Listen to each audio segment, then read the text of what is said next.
আমাৰ এই প্ৰকল্পটো বনাবলৈ ব্যৱহাৰ হোৱা সামগ্ৰীবোৰ হ'ল কাঠবোৰ, কাটাৰ, চেলোটেপ, আঠা আৰু স্কেচ পেন।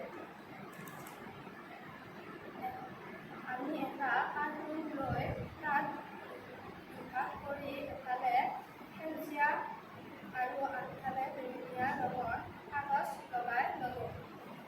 এতিয়া কাটাৰৰ সহায়ত শুদ্ধ মাপ লৈ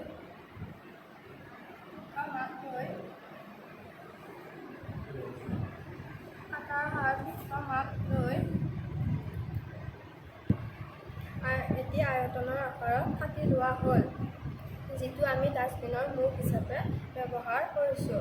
ডাষ্টবিনৰ মুখৰ ছাইডত এতিয়া চেঞ্জৰ লগোৱা আছে, যিটোৱে শুকান আৰু তিতা জাবৰবোৰ চিনাক্ত কৰি সঠিক জেগাত পেলায়। এতিয়া আমি শুকান বস্তু এটা পেলাইছোঁ আৰু চেঞ্জৰে চিনাক্ত কৰি শুকান